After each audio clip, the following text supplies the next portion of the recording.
Agora imagina a situação, você chega na sala de aula para dar sua aula, chega na sala, não tem ninguém das crianças, e aí um grande mistério acontece, porque você descobre que essas crianças todas desapareceram às 2h17 da manhã.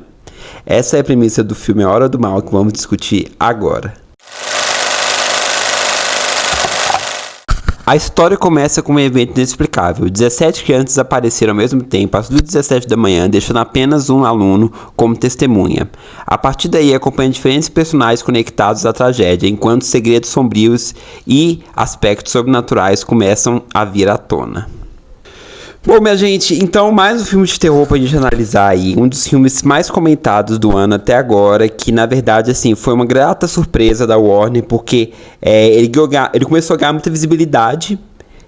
A Warner ia lançar ele assim como se fosse mais um terror qualquer, mas aí o diretor Zach Cregger deu esse tom todo investigativo pro filme. Ele é o diretor de Noites Brutais, e aqui no filme o diferencial é justamente ele usar o início da trama como se fosse um quebra-cabeça a partir da perspectiva dos personagens principais, a começar pela personagem da Julie Garner, que é a professora em questão que eu falei pra vocês, que acaba sendo a principal suspeita, porque só os alunos da turma dela que desapareceram. Então, assim, ela começa... É uma cidade fictícia, é uma cidade pequena, e ela começa a ser investigada até pelos próprios pais dos alunos. E o pai mais perturbado com toda essa história é o personagem do Josh Brolin, que acaba sendo o cara que mais desconfia da professora. E aí é interessante porque o diretor ele usa a perspectiva de cada um. Então o filme ele é dividido por capítulos. O primeiro capítulo é a Justine, que é a professora, e conta então a visão dela a partir do momento do que está acontecendo ali na ambientação. E quando chega a um certo ápice, a história muda para outro personagem, para depois voltar àquela mesma cena que ficou um vácuo na história da Justine, para ser desvendada na visão de outro personagem ali, quando tá falando dele. E isso é muito interessante, porque o filme ele não segue uma história linear ali onde você vai. Ele vai mostrando a percepção de cada personagem e ali os acontecimentos. Isso é legal, porque acaba trazendo um tom de quebra-cabeça, o tom investigativo, que mexe com o espectador também, e o tom muito sombrio no caso aqui, porque acaba tendo um mistério muito grande. Afinal, o que aconteceu com essas crianças? Foi uma hipnose? Foi alguma loucura? Algum frenesi? E isso vai fazendo com que, junto com os personagens ali, a gente vai tentando descobrir qual que foi o destino dessas crianças e por que às 2h17 da manhã. Que é a partir de uma história de um dos personagens fundamentais aí dentro da história, o diretor do colégio, a gente começa a descobrir qual o real motivo daquelas crianças terem feito isso, de tudo aquilo que está acontecendo naquela cidade, por que o tal personagem quer atacar outro, por que a posição que eles saíram correndo. Lembrando que o filme o título original dele é Weapons, que significa armas. E aí, a partir disso, vários simbolismos vão ser desenvolvidos junto com a história. E essa questão do título em inglês é interessante porque, de fato, o filme remete muito a isso, a essa questão de armas, a posição que as crianças saem correndo, a posição que as pessoas saem correndo, a partir do momento que elas estão hipnotizadas. Parece um míssil. O simbolismo que existe para as armas ali também é muito forte.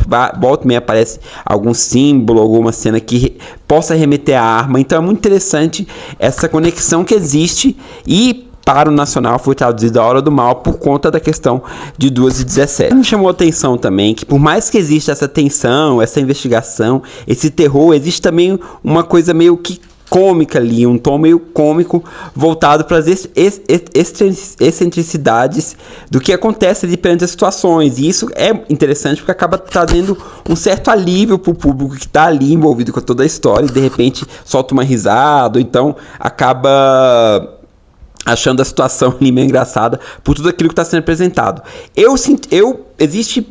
A partir do momento que vai descobrindo o mistério, existe uma coisa que eu achei muito parecida com o filme Longlegs, Vínculo Mortal, que tem até crítica no canal aqui. A diferença é justamente esse tom cômico que o Longlegs não traz. É toda uma estrutura, um sufocamento, um terror, um desespero ali. O Nicolas Cage está excelente nesse filme. Vou deixar na descrição aqui para vocês, depois vocês quiserem ver a crítica. Foi um filme muito comentado também na época, quando ele foi lançado, por essa questão do terror, de ser muito pesado, de criar essa ambientação claustrofóbica. Aqui acontece isso também, mas mais voltado para investigação. Uma trilha sonora que é destaque total, que prende você completamente ali. Os sustos que existe também, existe uma parte gore muito forte também. Ele mistura vários elementos do terror, assim, não só a parte investigativa, mas tem as figuras ali que dão susto, excêntricas, que aparecem do nada ali, os sustinhos estão presentes. O que eu senti falta é um filme que eu acho que pode ser assistido mais de uma vez, para você pegar aquilo que você não pegou, de repente, seja um simbolismo, seja uma explicação. Eu acho que o desfecho ele poderia ter sido melhor desenvolvido com relação a causa. A gente sabe o que é. A gente sabe o que é a partir do momento que a gente conhece a história do Alex, que é o Alex Lilly, que é a criança que ficou na sala ali, o único menino que ficou da sala, que não desapareceu, que é interpretado muito bem pelo Cary Christopher. Quando a gente vê a perspectiva dele da história, a gente começa a descobrir o verdadeiro mistério por trás daquilo. A gente sabe o que é o mistério, a gente sabe o que está acontecendo ali, a gente sabe como, de repente, sanar aquilo. Quer dizer, não sabe, a gente sabe só no momento final ali, que o menininho é muito esperto. Mas eu acho que faltou um pouco de desenvolvimento nisso, nessa questão do desfecho ali, com relação ao mistério. Tá um pouco enrolado porque eu não quero dar spoiler.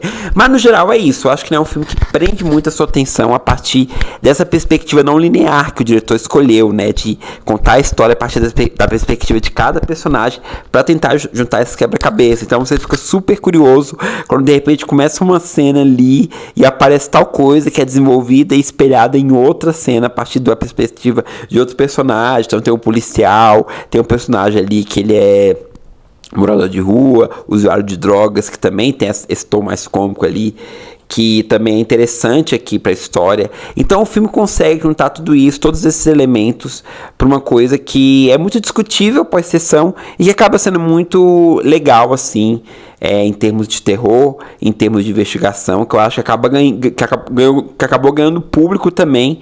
Mas o desfecho eu acho que poderia ter sido mais marcante, acaba também virando uma coisa meio cômica, meio excêntrica ali, o final, e bem pesado também. Eu acho que é por isso que a classificação é 18 anos. Mas bebe de muitas referências também, de filmes clássicos. Eu vi muito do Longlegs aqui, como eu falei pra vocês, inclusive na figura que faz todo o mal ali, no Longlegs é o Nicolas Cage, e ele, aqui também tem isso. E é isso, acho que é um filme muito interessante. E se você assistiu, eu quero saber a sua opinião. Você gostou, não gostou, achou que faltou desenvolvimento, não gostou do final? O que você achou do filme? Deixa nos comentários que eu respondo tudo. O filme já está em exibição no cinema, ele estreou semana passada. E tá sendo um filme super comentado, super badalado aí. Se você é fã do gênero terror, acho que você vai gostar muito do terror suspense. O elenco super em sintonia, a Julia Garner, uma atriz super em ascensão aí no gênero também. Ela acabou de fazer Lobisomem. Vai ser a nossa Madonna aí do cinema, escolhida pela própria diva, né? Então acho que uma atriz que ainda vai entregar muitos papéis marcantes aí pra gente. E é isso, o elenco tá muito bom também. Muito suspense, muito terror e muito mistério aqui, A Hora do Mal. Se você assistiu o filme, eu quero saber a sua opinião. Curta, se você gostou do vídeo, curta, divulga, compartilhe. Vou ficando por aqui, fique com Deus, boa semana, até a próxima, tchau.